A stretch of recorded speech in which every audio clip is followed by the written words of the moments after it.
Esclarecendo o que é sofrimento, ele começa exatamente dizendo para nós o seguinte: sofrimento, todo sofrimento que você passa, ainda não tornou a tua vida tão ruim quanto ela pode ser. O primeiro esclarecimento dele é o seguinte: não se assuste com o que você está passando de sofrimento, porque ainda não foi o pior e tem coisa pior por vir. Aí a gente pensa, poxa vida, isso vai me ajudar em alguma coisa? Vai ajudar sim. Vai ajudar você a não desmaiar, que esse é o ponto lá do versículo 3. Olhe para Cristo para que você não desmaie. Por quê? Porque o que você está sofrendo até agora ainda não é o pior.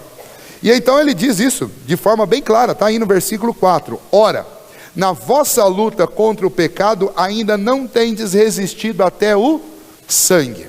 Da onde ele está extraindo essa imagem aí?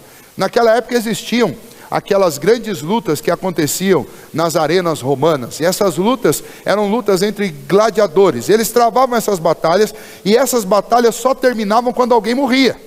E então eles iam travando uma batalha, até o momento que o sujeito começava a sangrar, e aí a plateia vibrava, porque sabia que estava chegando perto do fim da luta. O fim da luta só pode ser entendido a partir do momento que o sofrimento começou a envolver sangue. Esse é o ponto literal do texto. Então ele está dizendo para aqueles primeiros leitores lá o seguinte: olha, enquanto você ainda não está sangrando, pode ter certeza que o sofrimento seu ainda não é o pior. E para eles isso era muito real, porque inclusive eles estavam sofrendo perseguições violentas e muitos estavam morrendo pela sua fé. Então quando uma pessoa chegava dentro da igreja e falava: eu estou desistindo do evangelho, eu vou desistir dessa vida de crente, porque é muito difícil, é muito problema, o autor dizia para ela: mas você nem chegou a derramar sangue ainda, você já está desistindo? Não pense que a coisa vai melhorar, a coisa vai piorar. E se tem uma boa injeção de ânimo na gente, é alguém chegar e dizer isso, né? Por incrível que pareça, quando alguém chega para você e fala: ó, isso é só o começo, parece que você dá aquela respirada e fala: então é melhor me preparar, porque o que vem pela frente não é o melhor. Agora, quando alguém chega para você e fala assim: pode ficar tranquilo, que é só mais um dia, o que a gente faz? Faz isso aqui, ó. É só mais um dia. E o que o autor quer que eles façam é exatamente o oposto. O autor não quer que eles soltem os braços e que eles folguem. O autor quer colocá-los em prontidão diante das lutas que eles estão enfrentando. Então ele diz para eles o seguinte: olha, não parem, não desistam e não amoleçam, porque vocês ainda nem enfrentaram o pior ainda está por vir. Isso vale para nós ainda hoje. Quando a gente começa a achar que os nossos problemas são os piores que eu posso passar, ou os piores que alguém pode passar dentro do nosso contexto, a gente desanima e desmaia no meio do sofrimento. Mas quando a gente entende que o que a gente está passando nem de longe é o pior, a gente acaba tendo um fôlego novo para continuar. E é esse esclarecimento que ele dá: ainda não está tão ruim quanto pode ser. Então para de reclamar, abandona esse desânimo, desiste disso, desiste desse sentimento de que você foi vencido e que tudo acabou, porque ainda pode acontecer muitas coisas, inclusive coisas mais difíceis. Se você não está resistindo a essa, como é que você vai resistir às que ainda estão por vir? E especialmente para nós que estamos estudando aí, a igreja sabe, os irmãos têm acompanhado os ensinos de Apocalipse, de João para nós. Apocalipse deixa muito claro que as dificuldades que o povo de Deus irá passar nos últimos dias ainda estão extremamente leves perto daquilo que Apocalipse mostra que vai acontecer com a igreja nos últimos dias. Então isso daqui é muito real para nós. Primeiro esclarecimento que eu tenho que ter a respeito dos sofrimentos que eu estou passando, seja por uma enfermidade, seja por um desemprego, seja por uma questão relacionada diretamente com a fé, ainda é muito pouco perto daquilo que pode acontecer. Não desanima não desiste não, porque nós precisamos de firmeza em Deus, porque existem muitas coisas ainda para acontecer e elas são mais difíceis do que as que eu estou enfrentando agora. Um segundo esclarecimento que ele dá é que os sofrimentos devem ser encarados como uma disciplina de um pai amoroso. O sofrimento na vida de um cristão, ele precisa ser entendido à luz da obra de Deus. Nós estamos cansados de ler, de estudar e de repetir que o nosso Deus é soberano, que Ele governa todas as coisas, que os nossos dias foram escritos e determinados antes que qualquer um deles houvesse. Então o sofrimento não é algo aleatório, sofrimento não é algo fatalista, sofrimento não é uma infeliz coincidência na sua vida, sofrimento na sua vida faz parte do plano de Deus. Então, ao invés de encarar sofrimento como uma fatalidade, como alguma coisa que fugiu ao controle, muito pelo contrário, eu devo encarar o sofrimento como alguma coisa que um pai amoroso está imprimindo a seus filhos, porque ele sabe que o filho precisa. Nenhum pai deixa o seu filho sofrer, a não ser que ele tenha um propósito muito específico e bom para com seu filho. Todos aqui que são pais sabem muito bem, nós não temos alegria, prazer nenhum no sofrimento dos nossos filhos. Mas às vezes nós precisamos deixá-los encarar algumas dificuldades, sentir a dor da dificuldade. Por quê? Porque eles precisam aprender lições importantes que não podem ser aprendidas de outra maneira. Então, aquele que teme a Deus, e é a tese aqui do autor, aquele que teme a Deus encara o sofrimento como o quê? Encara o sofrimento como um ato disciplinar de um pai, que é amoroso e faz isso. Para nós, esse conceito não está muito bom, está difícil. Por quê?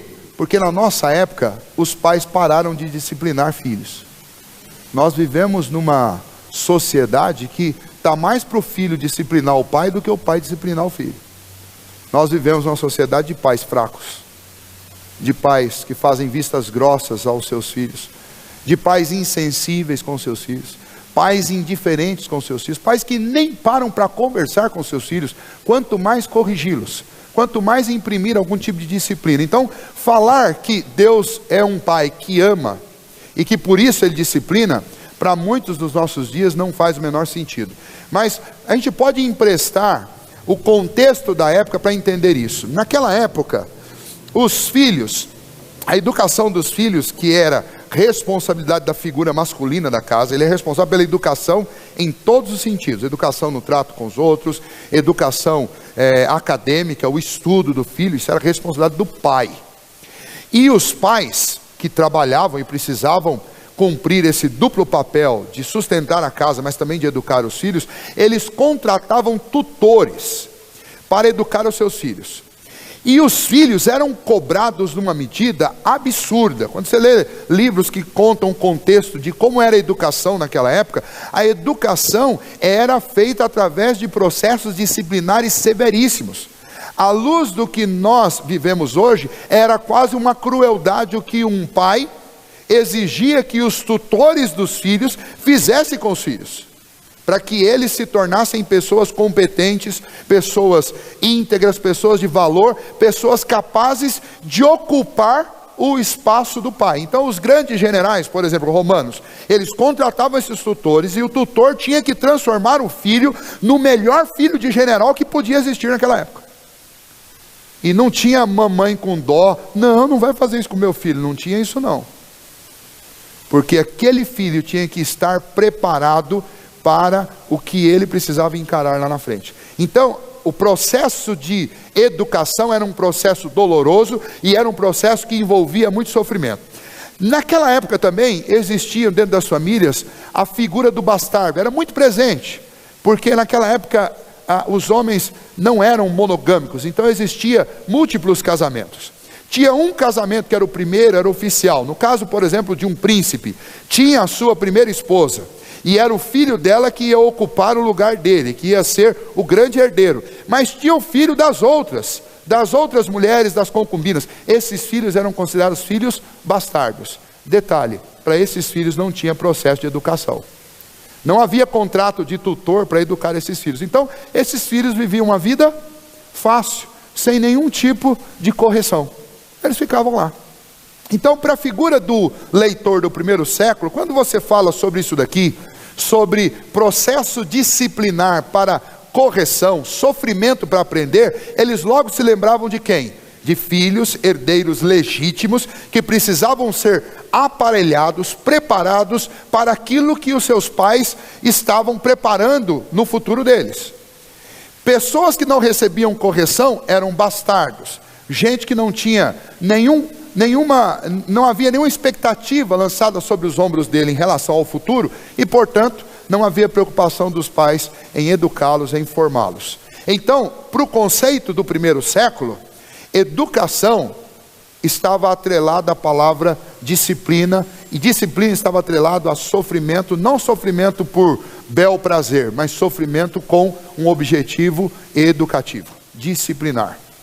E vida sem sofrimento, sem processo disciplinar, era associado à vida de alguém bastardo, sem nenhuma expectativa quanto a futuro. Aí o autor da carta empresta essa figura de lá para mostrar o seguinte: este sofrimento que vocês estão passando é um sofrimento conhecido de vocês, que é o sofrimento que pai imprime ao filho para educá-lo, para fazê-lo crescer, para aperfeiçoá-lo para aquilo que ele haverá de ser. Então, ele está esclarecendo para eles: o sofrimento que vocês estão passando não é sem causa, não é sem motivo, é o sofrimento que um pai imprime sobre o filho de forma disciplinar para aperfeiçoá-lo. Terceiro esclarecimento: isto é prova de amor.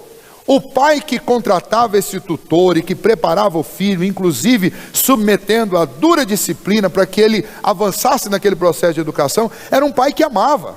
Não é prova de desamor, muito pelo contrário, é prova de amor. A prova de desamor era deixar o filho à vontade, sem cobrar nada dele, sem disciplinar, sem corrigir, sem fazer nada. Isso não é amor. E aí, se nós avaliarmos a paternidade do século 21, comparado com a paternidade do século I, a gente pode ter uma boa discussão, um bom debate sobre quando é que um pai demonstra mais amor. Quando ele vai criando o filho lá e às vezes até se orgulha de dizer: não, eu criei meu filho só na base da conversa. Só que depois lá na frente você não sabe o que vai dar. Porque nem todo mundo aprende só na base da conversa. Aliás, eu estou para conhecer alguém que aprenda só na base da conversa. Se fosse possível aprender só na base da conversa, Deus mandava entregar uma Bíblia na casa de cada cidadão desse planeta e pronto, vamos todo mundo para o céu. Mas tem muita gente que precisa de dor para vir. Aliás, todos nós precisamos em alguma medida. Em algum momento da vida Deus aperta o cinto. É a maneira de nos fazer mudar, de nos fazer melhorar. E então, uma prova de amor é exatamente uma educação com disciplina e com severidade, que muitas vezes vai exigir sofrimento. Eu disse isso para vocês algumas vezes e a Bíblia mostra isso. Tem lições na nossa vida que nós não aprendemos num ambiente onde tudo nos é favorável. A não ser que o ambiente seja um ambiente contrário e difícil, a gente não aprende. Quarto, devemos respeitar aqueles que Deus usa para nos corrigir. Ele estava dizendo: olha, um esclarecimento importante sobre o sofrimento é que o sofrimento não deve te dar oportunidade para sentir ódio daquelas pessoas que são usadas por Deus como instrumento para te corrigir, para te gerar sofrimento. Oh, estou sofrendo hoje. Por que você está sofrendo, meu filho? Porque fulano de tal fez tal coisa comigo. Oh, desgraça. Igual aquele filho que quando é disciplinado para o pai, vai para a rua e desce a lenha no pai. Fala: meu pai não presta, porque meu pai me bate, porque meu pai é aquilo outro. Este texto mostra que os nossos pais, e é a maneira como ele usa para esclarecer isso, que os nossos pais são usados por Deus para nos disciplinar. Durante um tempo eles fazem isso de acordo com o bom senso deles. E eles são apenas uma demonstração do que Deus vai fazer conosco para a vida inteira. Volta e meia eu ouço algum pai falando, e eu mesmo já disse isso para meu filho: olha, eu vou te disciplinar até lá por uns 10, 12 anos, depois disso não faz mais sentido eu pegar uma varinha e disciplinar você, com 18 anos nas costas, mas se precisar eu faço, mas não faz mais sentido.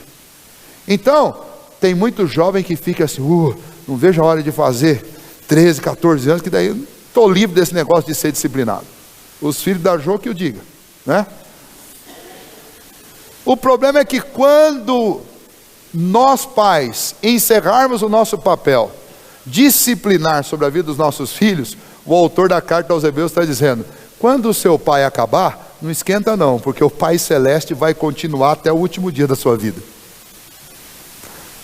Isso faz tudo sentido com o versículo 4, né? Você acha que você já sofreu até agora? Você não viu nada.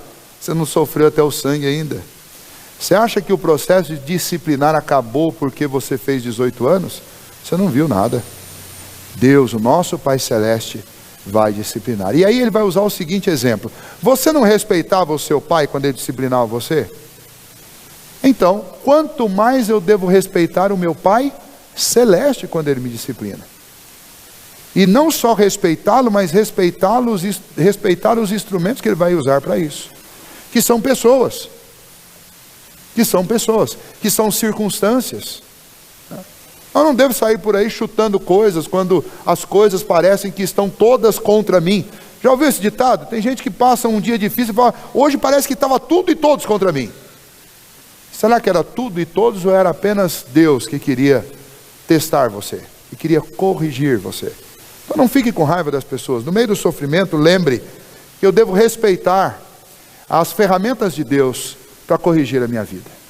Para você que é muito jovem, os seus pais, seus professores. Para você que já é casado, muitas vezes vai ser a sua esposa. Para você, esposa, muitas vezes será o seu esposo, que Deus vai usar para corrigir você, para mostrar para você o quanto é importante alguém que te faça ver coisas que você não gosta de enxergar. Alguém que exija de você melhorias na vida, para que você abandone coisas que você não quer abandonar. Casamento é um dos processos mais eficientes que Deus usa para nos disciplinar.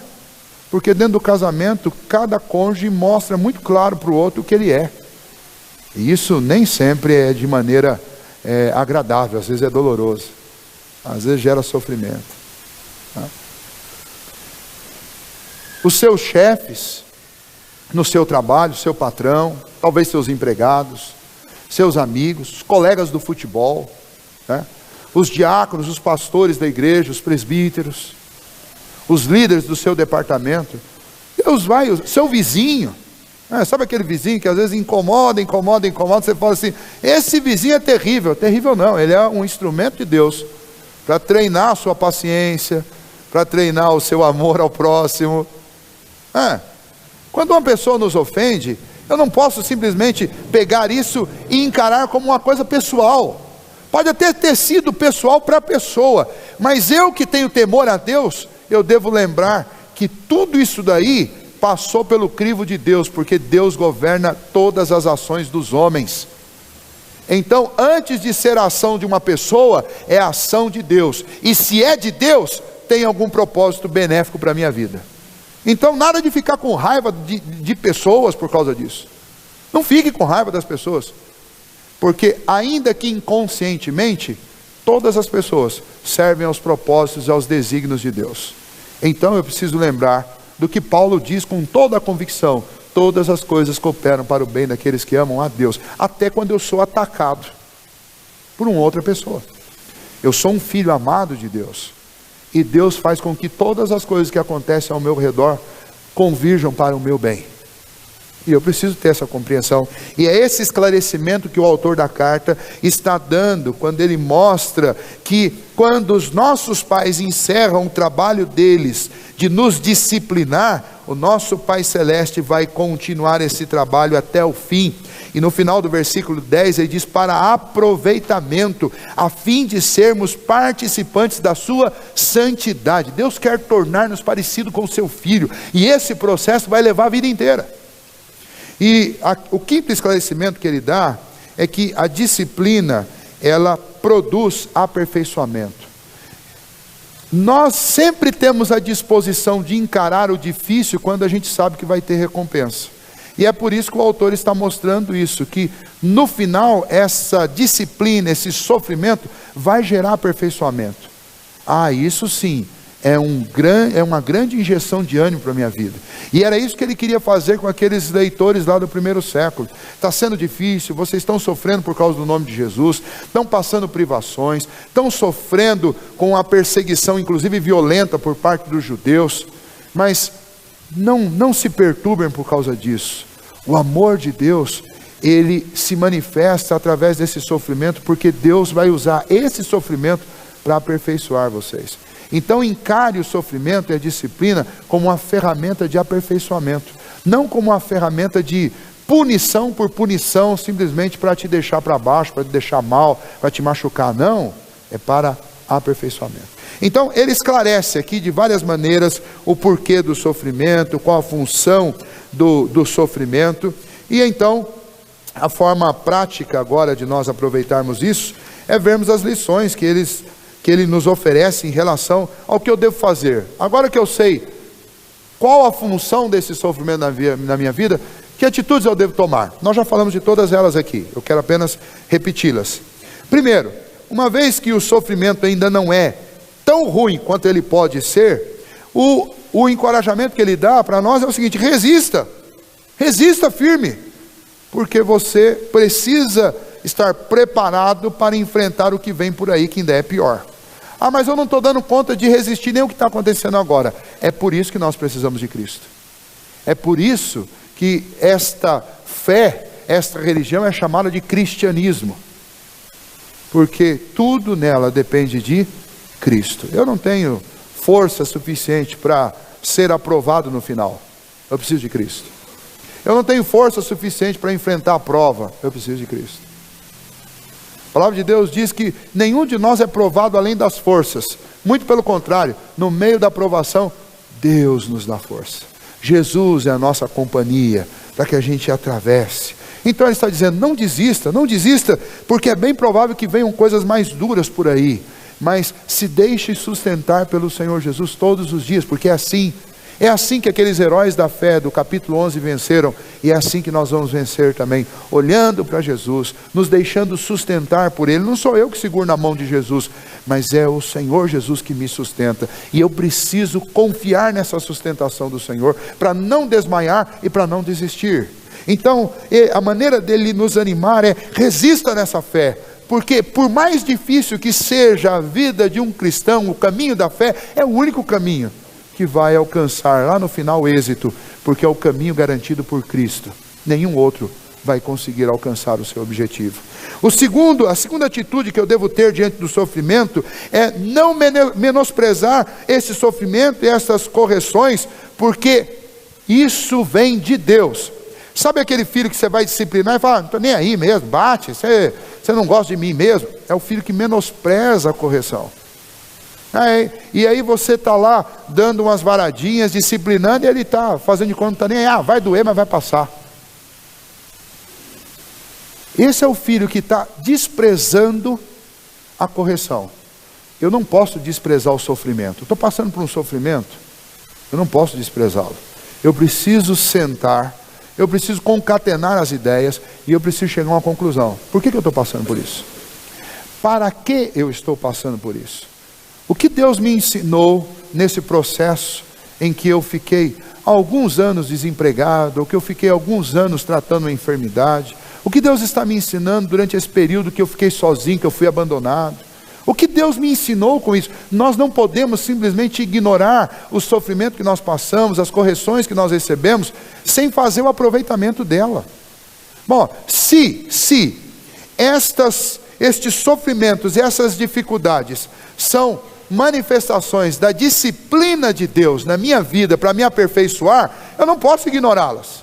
E tem muita gente que ignora o sofrimento. Acontece alguma coisa, você sofre, pede a Deus: Senhor, me ajuda a atravessar, e depois que atravessa, você não faz aquela leitura. Bom, peraí, atravessou, passou, e agora? O que eu aprendi? Qual foi a lição? E aí volta e meia, quando eu estou conversando e aconselhando alguém que está passando por uma crise, eu sempre lembro de dizer isso: olha, no meio dessa aprovação e dessa luta toda, você precisa saber o que Deus está te ensinando com isso. Lembra de Jó, por exemplo? Jó enfrentou uma luta terrível, dificílima. Aparentemente o Jó do capítulo 1 do livro de Jó é um homem perfeito. O próprio Senhor Deus faz elogios a ele. Diz para Satanás: você viu meu servo Jó, homem íntegro e leal? Esse elogio saiu da boca de Deus. E aí a gente fica pensando: por que Jó sofreu? No final daquele sofrimento, Jó fez a reflexão. E na reflexão dele, ele disse 3 verdades importantes. Ele disse: bem sei que tudo podes, meu amado. Ele está dizendo: olha, Senhor, o Senhor é dono de tudo, O Senhor pode tudo. Se o Senhor quiser fazer alguém sofrer, o Senhor vai fazer. Se o Senhor quiser fazer o sofrimento parar, o Senhor vai fazer parar. Mas o Senhor pode todas as coisas. Depois ele diz: nenhum dos teus planos pode ser frustrado. Ele está dizendo, quem comanda é o Senhor. Só que o Senhor é eficiente 100% das vezes. Então tudo que o Senhor faz é planejado e tem um propósito. Então eu te louvo, porque o Senhor sabe de todas as coisas, o Senhor pode todas as coisas, e ninguém pode dizer não para a vontade do Senhor. Veja, tem muita gente que passa a vida inteira sem aprender isso. E a terceira constatação, ele diz: antes eu te conhecia de ouvir falar, mas agora os meus olhos te veem. Em outras palavras, ele está dizendo: Senhor, esse sofrimento todo me fez ver que aquilo que eu tinha no meu coração era apenas religiosidade. Eu sabia do Senhor de ouvir falar, mas agora eu enxergo o Senhor. Olha, eu estou vendo o Senhor. Eu vejo o Senhor na minha vida, eu vejo o Senhor no meio dos meus problemas, no meio da tempestade eu enxergo o Senhor. Eu enxergo o Senhor no meio dos meus amigos, eu enxergo o Senhor no meio da criação, eu enxergo o Senhor nas grandes coisas, eu enxergo o Senhor nas pequenas coisas. E sabe o que ele faz depois disso? Ao invés de pedir a Deus para que Deus o curasse, para que Deus o libertasse, ele vai e começa a orar pelos seus amigos, porque ele recebeu o maior de todos os tesouros. Deus curou ele de um problema seríssimo, que era de não conhecer a Deus com seus próprios olhos. O conhecimento que ele tinha de Deus era terceirizado. Agora ele conhecia, agora ele começa a orar para os seus amigos, para que os seus amigos conheçam Deus como ele conhece. E o texto diz que quando ele orava pelos seus amigos, Deus restituiu tudo que ele perdeu, muitas vezes mais. Seus parentes começaram a vir de longe e cada um trazia uma coisa e dava para ele. E daí Deus reconstruiu a família dele, lhe deu outros filhos no lugar daqueles que ele tinha perdido, e deu 3 filhas que foram consideradas as 3 mulheres mais bonitas do Oriente. Deus. O autor da carta aos Hebreus quer que eu faça aproveitamento do sofrimento. Essa atitude que ele quer que nós tenhamos. Eu preciso fazer uma leitura do meu sofrimento. E preciso tirar as conclusões. Não é só passar pelo sofrimento, é chegar às conclusões que eu preciso chegar. Tem muita gente que consegue atravessar o sofrimento e consegue confiar em Deus e atravessar, mas quando termina, não tira as conclusões.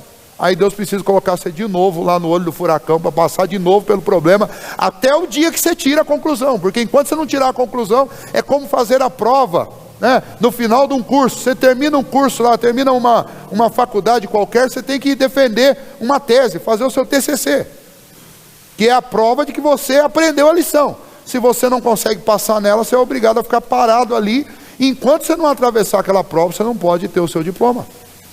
E é o que Deus faz conosco. Ele me dá o sofrimento para me fazer aprender, e depois eu tenho que tirar a conclusão. Se eu não tirar, ele vai repetir o sofrimento até eu tirar essa conclusão. Tem muita gente que no meio do sofrimento ou ignora ou foge do problema, e você nunca vai escapar do problema, porque Deus vai continuar te testando até ver se você tira essa conclusão. Uma terceira atitude que eu devo ter é a atitude de perseverar, confiado na paternidade de Deus. Eu não posso fugir, que era o problema daqueles irmãos que estavam tentados a abandonar a fé. Eu preciso confiar na paternidade de Deus. Quem me colocou dentro desse processo de educação, de disciplina, foi Deus. E a palavra de Deus diz que Deus quer o meu bem, quer o melhor para mim. Eu não posso desistir desconfiado de que Deus vai me deixar naquela situação, vai me abandonar, ou o que Deus está fazendo não é bom. Eu preciso confiar, é Deus. Ele está fazendo como um pai que ama. E o pai, quanto mais ele ama o seu filho, mais ele disciplina e mais ele prepara o seu filho para a vida ou para aquilo que está preparado para o filho no futuro. Deus está nos preparando para a eternidade. Deus está nos tornando semelhantes ao seu filho. Nós somos adotados numa família de forma graciosa. E nesse processo de adoção, Deus está nos transformando para que sejamos semelhantes ao seu Filho Jesus. É aquilo que um pai adotivo faz quando ele adota uma criança. A primeira coisa que ele faz com essa criança é ensinar os hábitos da família. Depois ele vai lá e vai comprar roupas que sejam semelhantes às roupas do seu filho. Vai colocar numa escola que seja semelhante à escola do seu primeiro filho. E vai fazer tudo para que aquele filho se torne semelhante, para que ninguém na casa se sinta diferente de ninguém. Todos devem ser parecidos. É isso que Deus está fazendo conosco. Para que nenhum de nós se sinta menos filho de Deus, Deus está nos transformando. E essa transformação envolve sofrimento. Mas o que o autor da carta está nos ensinando é: persevera nisso. Persevera. Porque quem está fazendo isso é um pai amoroso. É um pai que quer que você seja parecido com o seu filho. Quarto e penúltimo lugar, a atitude que ele quer que nós tenhamos é que nós nos alegremos no meio do sofrimento. Porque através desse sofrimento vem a correção. É isso que ele está dizendo. Versículo 12 diz: por isso restabelecei as mãos descaídas e os joelhos trôpegos.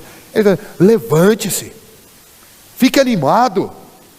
Isso está lá também em Tiago capítulo 1, versículo 1 e 2, diz: meus amados irmãos, tende por motivo de toda alegria o passardes por lutas e provações, porque depois de ter sido aprovado, recebereis a coroa da vida. Em outras palavras, o cristão, quando ele é provado, ele precisa ficar alegre. Tristeza, está aí também, se você voltar no versículo 9, tristeza é não receber correção nenhuma, porque quem não recebe correção nenhuma é filho bastardo. Lembra que o texto foi escrito de acordo com a cultura e o contexto da época, e no contexto da época, filhos que não eram legítimos não recebiam a educação nem a disciplina, porque eles não estavam sendo preparados para nada. E o que o Senhor está nos ensinando através do autor da carta aos Hebreus: vocês deveriam estar muito preocupados se Deus não estivesse concedendo uma dose de sofrimento para você. Aí era para se preocupar, porque aí pode ser que você ainda não foi adotado nessa família. Mas se você está sofrendo, você está sofrendo porque você está dentro de uma família, e o pai desta família está aperfeiçoando você. Então se alegre, é um motivo de grande alegria saber: eu estou sofrendo porque Deus está me transformando, para que eu seja parecido com Jesus. Não tem bênção maior do que essa, a bênção de ser trabalhado, moldado, para que eu me torne parecido com Cristo. Por isso, versículo 13